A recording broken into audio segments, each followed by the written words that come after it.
Hello दोस्तों, आप सभी का स्वागत है मेरे YouTube channel Ashok Chawla education app पर। दोस्तों, आज का जो हमारा टॉपिक है वो है समाज निर्माण में लैंगिक मुद्दे।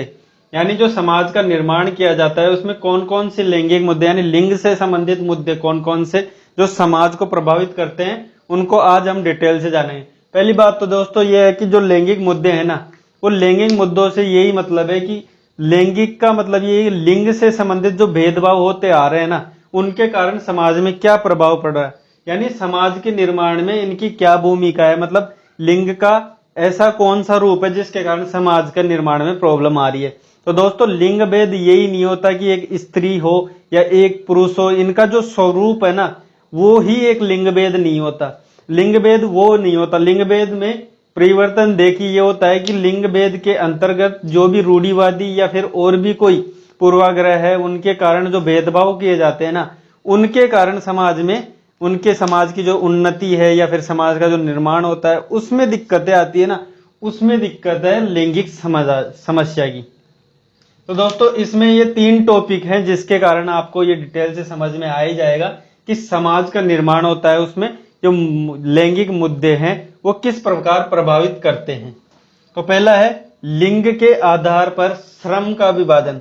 दोस्तों, आपने बहुत बार देखा होगा कि एक जो जगह है, जैसे एक फैक्ट्री मान लो, उसके अंतर्गत 2 मजदूर कार्य कर रहे हैं, ठीक है। उसी के पास में अगर 2 स्त्रियां भी कार्य कर रही है तो हमें देखा जाता है, अक्सर यही देखा जाता है कि उन जो 2 पुरुष हैं उनके समान 2 स्त्रियों को समान वेतन नहीं मिलता है।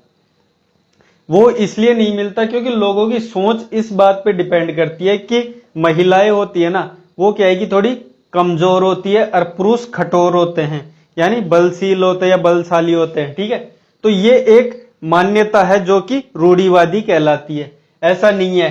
जो पुरुष जो दो पुरुष हैं वो कार्य कर रहे हैं, उतने ही कार्य को उतने ही समय में 2 स्त्रियां भी कर सकती है। ये ऐसा होता देखा भी है हमने कि ऐसे कार्य को एक महिला भी उसी समय में कर सकती है जितने एक पुरुष कर पाते हैं। लेकिन उनका श्रम उन पुरुषों से अधिक नहीं मान के उनसे कम माना जाता है, न्यून माना जाता है। वो इसलिए माना जाता है क्योंकि सोच ऐसी है।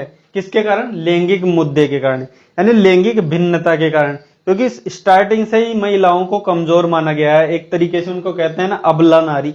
वो इसीलिए कहा जाता है क्योंकि लोगों की सोच इसीलिए यहाँ पे आके अटक जाती है कि महिलाओं का कार्य क्या होता है, ओनली घर में रहना, यानी चूल्हा या फिर उससे संबंधित घर के कामों में व्यस्त रहना, यानी छोटे मोटे कार्य करने वाला ही काम महिलाओं के लिए माना गया है। लेकिन जो पुरुषों के लिए वो बलशाली रूप में मान के और उनका कठोर कार्य दिए जाते हैं। लेकिन ये बात सरासर गलत मानी गई है क्योंकि महिलाओं ने अपने हक से लड़ने के लिए बहुत से आंदोलन भी किए हैं जो कि एक पुरुष ही कर सकता था। लेकिन महिलाओं ने भी ऐसे बहुत से आंदोलन किए हैं और अपने बहुत से अधिकार प्राप्त किए आंदोलन करके।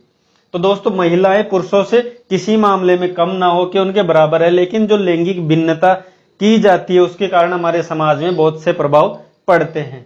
तो लैंगिक भिन्नता को दूर किया जा सकता है क्योंकि जब महिलाएं स्टार्टिंग में होती है, महिलाओं को देखो शिक्षा का अधिकार और उनको वोट देने का अधिकार या बहुत से ऐसे उनकी स्वतंत्रता का अधिकार, क्योंकि जो पुराने जमाने में हम देखते हैं कि महिलाओं को भोग के रूप में ही लिया जाता था। मतलब उनका ओनली प्रयोग इसीलिए किया जाता है कि शादी लेते थे, उसके बाद उसको घर ले आते थे, ठीक है, और चूल्हे चाके वगैरह या फिर जो भी घर के काम है वही करवाया जाता था। लेकिन पुरुष जो भी काम करता था वो बाहरी रूप से करता था, यानी बाहर का जो भी काम करता है वो पुरुष ही कर सकता था।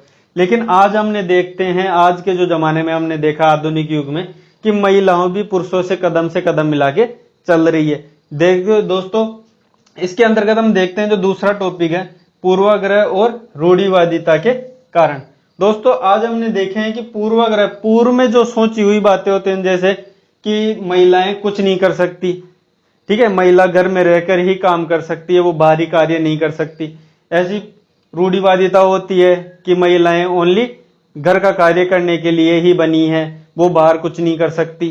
दोस्तों, ये जो सोच है ना वो पुरानी सोच है, ये पूर्व से चलती आ रही है, लेकिन ये गलत है।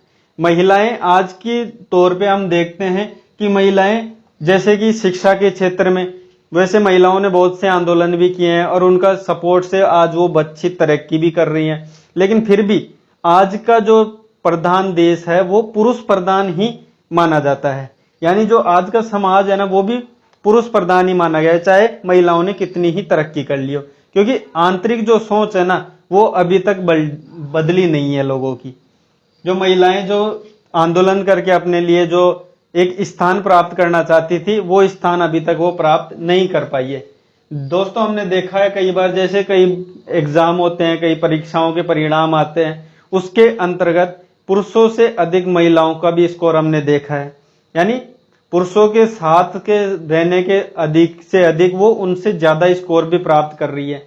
वो किस लिए कर रही है? क्योंकि महिलाओं को स्वतंत्रता मिल रही है, लेकिन जो मानसिक स्वतंत्रता है वो आज तक हमें नहीं मिल पाई है महिलाओं के देखते हुए। क्योंकि आज भी हम देखते हैं कि जैसे एक स्त्री होती है, उसके कोई बच्चा उत्पन्न होता है, तो आज भी जो परिवार में जो महिलाएं हैं या फिर पुरुष भी ऐसे हैं बुजुर्ग जो आज भी बच्चे के रूप में एक लड़के की ही कामना रखते हैं।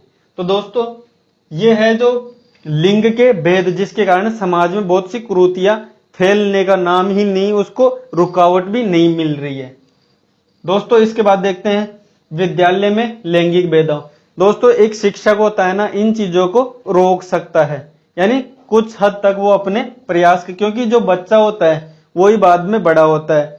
यानी चाहे वो पुरुष हो या स्त्री, यानी एक लड़का हो या लड़की हो, वो विद्यालय में प्रवेश करने के बाद, कुछ सीखने के बाद ही आगे बढ़ता है। तो एक शिक्षक होता है ना, वो इन चीजों को रोकने में सबल माना गया है। यानी एक शिक्षक होता है वो क्या है कि गेम्स के माध्यम से, जैसे कई बार होता है कि कुछ गेम्स ऐसे होते हैं जिनमें ओनली पुरुषों को ही आगे बढ़ावा मिलता है, यानी लड़कों को ही। लड़कियों को ये बोल देते हैं कि आप होम साइंस लो, यानी उनको बैकवर्ड में ढकेलने के लिए बोलते हैं आप होम साइंस लो। लेकिन बच्चे को, जैसे एक लड़की होती है, उसको आगे बढ़ने का मौका दिया जाए, उसको जो उसकी इच्छा हो, चाहे मैथ हो या फिर और भी कोई सब्जेक्ट हो जिसमें उसकी रुचि हो, वो ही उसको देना चाहिए। तो एक शिक्षक होता है ना, वो ही ये कार्य कर सकता है, यानी जो भेदभाव है ना वो खत्म कर सकता है। क्योंकि जो भेदभाव उत्पन्न होते हैं वो इसी समय उत्पन्न हो जाते हैं। जैसे कि मैं कहूं कि कई बार क्या है कि विद्यालय के अंतर्गत कोई अतिथि आते हैं, तो उनकी सेवा के लिए शिक्षक हमेशा लड़कियों को ही बुलाता है और उनसे सेवा रूप में, जैसे चाय बनवाना या फिर अन्यथा जो भी कार्य हैं, या विद्यालय में सफाई कराना, तो ये सब लड़कियों से करवाए जाते थे। ये सोच एक अध्यापक ही बदल सकता है, यानी एक शिक्षक ही बदल सकता है। वो किस प्रकार बदल सकता है? जैसे गेम्स होते हैं, उनमें सभी लड़का हो चाहे लड़की, उनको बराबर सम्मान देना चाहिए, उनको बराबर खेलने का अवसर देना चाहिए। या फिर और भी बहुत सी चीजें हैं जो विद्यालय के अंतर्गत जो भेदभाव को, जैसे खाना खाना, आज में मिड डे मील जो योजना चल रही है विद्यालय के अंतर्गत, उनमें भी लड़का और लड़की को बराबर बैठ के खाना खाना, यानी वो एक समानता के रूप में रहेंगे ना, तभी जाके आगे लैंगिक भिन्नता जो बाद में को देखने को मिलती है उनका सामना नहीं करना पड़ेगा और अच्छे समाज का निर्माण किया जा सकता है। तो दोस्तों ये 3 टॉपिक है जिनके कारण हमने देखे लैंगिक भिन्नता के कारण समाज में जो कुरीतियां फैलती आ रही थी, उनके कारण समाज के निर्माण में बहुत सी प्रॉब्लम चल रही है। लेकिन इनको दूर किया जा सकता है कि एक तो श्रम के, जो उनका श्रम है ना, वो कम नहीं आंकना चाहिए स्त्रियों का पुरुषों से। उनको बराबर श्रम के आधार, जितना वो श्रम चाहती है करती है, उसके अनुसार ही, उसकी योग्यता के अनुसार ही उसको फल मिलना चाहिए। और पूर्वाग्रह और रूढ़िवादिता है, उनसे अब दूर होना चाहिए। और विद्यालय के अंतर्गत एक शिक्षक है जो इन लैंगिक भिन्नता को दूर कर सकता है, सभी लड़का और लड़कियों में बराबर समानता रखते हुए। तो दोस्तों ये है समाज निर्माण में लैंगिक मुद्दे हैं जिनके कारण समाज का निर्माण किया जा सकता है। तो दोस्तों वीडियो कैसा लगा? अगर वीडियो अच्छा लगा हो तो लाइक, कमेंट और शेयर करिए। बाकी वीडियो देखने के लिए बहुत बहुत